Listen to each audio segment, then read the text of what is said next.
Imagínense, en plena Segunda Guerra Mundial, con todos los ojos puestos en los frentes de Europa, algo increíble estaba pasando mucho más cerca. Hoy vamos a desentrañar un capítulo, uno casi olvidado, de cómo la guerra tocó directamente las costas de Venezuela.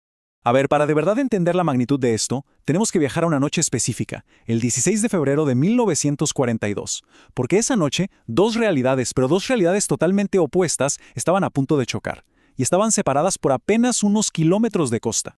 Miren, en Caracas, la cosa era una fiesta total. Era lunes de carnaval. Imagínense la escena, la gente bailando en el Roof Garden al ritmo de la Villos Caracas Boys o escuchando a Filo Rodríguez en el Coney Island. O sea, la vida seguía, ¿no? Con una despreocupación que hoy nos parece increíble, absolutamente ajena a la tormenta que ya se estaba formando en el mar. Pero, y aquí es donde la historia da un giro. A poquitos kilómetros de la costa, en la oscuridad total del Golfo de Venezuela, la realidad era otra, muy distinta. Submarinos U-boat alemanes, en silencio, se estaban posicionando, esperando el momento justo. La guerra no es que estuviera lejos, es que estaba, literalmente, a la vuelta de la esquina. Y bueno, esa guerra no tardó en mostrar su cara más brutal. Para que entendamos el impacto real, el impacto humano, vamos a centrarnos en una historia en particular, la del tanquero Monagas y su capitán. Aquí lo tenemos, Luis Marcano, un capitán de la isla de Margarita. Y esa noche, su viaje era uno más, pura rutina. De hecho, se cuenta que momentos antes del desastre él estaba en su camarote, tranquilo, quizás hasta silbando una guaracha de moda en esa época, sin la más mínima idea del peligro que se le venía encima. Ojo que el Monagas no era cualquier barquito. Estamos hablando de un buque de más de 2.300 toneladas. ¿Y su tripulación? Bueno, su tripulación era como una pequeña ONU flotante, un reflejo del esfuerzo aliado. Venezolanos, sí, pero también ingleses, noruegos, chinos, griegos, todos trabajando juntos en una ruta que era vital.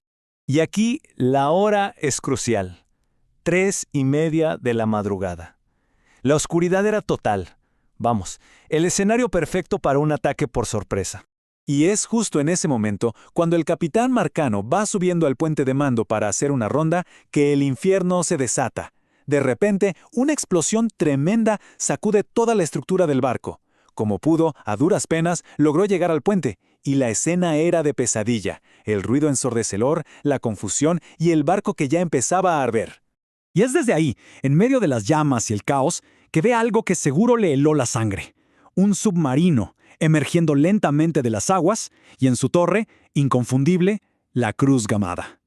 En ese instante, la Segunda Guerra Mundial había llegado a Venezuela, de la forma más directa y más brutal que se pueda imaginar. Pero esperen, porque la historia del Monagas, por terrible que sea, no fue un hecho aislado, no, fue solo la primera ficha de dominó en caer. Esto era parte de una operación nazi coordinada con una eficiencia que da miedo. Ahora vamos a ver la escala real, la imagen completa del ataque. Y esta ofensiva tenía nombre y apellido: Operación Neuland. Y no se trató de una larga batalla naval, para nada. Fue, más bien, una ventana de fuego, rápida y letal. Todo arrancó a las 3:30 de la mañana con el Monagas, y para las 5, solo una hora y media después, lo peor del ataque coordinado ya había pasado. ¿El resultado? Devastador. 7 barcos. 7 barcos torpedeados por los submarinos nazis en una sola noche. Y aquí viene el dato que es de verdad impactante. 90 minutos. Eso fue todo lo que necesitaron. Hora y media para hundir o dejar fuera de combate a 7 barcos. Esto demuestra una precisión y una coordinación militar, letal. La famosa manada de lobos, como se conocía a estos grupos de submarinos, acababa de demostrar todo su poderío, pero esta vez en pleno Mar Caribe. Claro, cuando la noticia de lo que había pasado en el mar finalmente llega a tierra firme, las reacciones son inmediatas, pero muy, muy distintas dependiendo de quién las escuchara. Pasamos ahora del terror en el agua al análisis, a la estrategia en las capitales. Y el contraste es increíble. Miren, en Caracas la reacción fue visceral, puramente emocional. Hubo una indignación popular tremenda, estudiantes que se ofrecían como voluntarios para ir a combatir, al punto que el presidente, el general Medina Angarita, tuvo que salir a pedir calma. Pero mientras tanto, en Washington y en Panamá, la cosa era muy diferente. La reacción fue fría, calculadora, puramente estratégica. No lo vieron como un ataque aislado, no. Lo llamaron por su nombre, una invasión, con un objetivo clarísimo. Ok, entonces, ¿cuál era ese objetivo? ¿Por qué arriesgar submarinos tan valiosos en el Caribe, tan lejos de Europa? La respuesta, como casi siempre en una guerra, tiene que ver con recursos. Y Venezuela, en ese momento, tenía el recurso más valioso de todos, el petróleo. El análisis de las autoridades de Estados Unidos fue, la verdad, muy preciso. El plan nazi era, en su ejecución, simple y hasta brillante. Paso 1. Esperas a los tanqueros justo a la salida del lago de Maracaibo, que era el corazón de la producción de petróleo.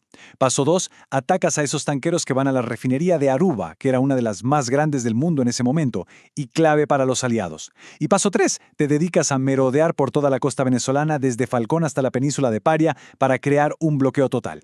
El objetivo final era clarísimo: cortar el suministro de combustible que movía los tanques, los aviones y los barcos aliados. Era ni más ni menos que un golpe directo a la yugular logística de la guerra. Pero lo increíble es que estos 90 minutos de terror fueron solo el comienzo, el primer acto de una campaña naval mucho más larga y sangrienta aquí mismo en el Caribe. La operación Newland apenas estaba empezando, y eso los deja con una pregunta flotando en el aire. Si esto fue solo el principio, ¿qué más pasó después en las costas de Venezuela durante la guerra?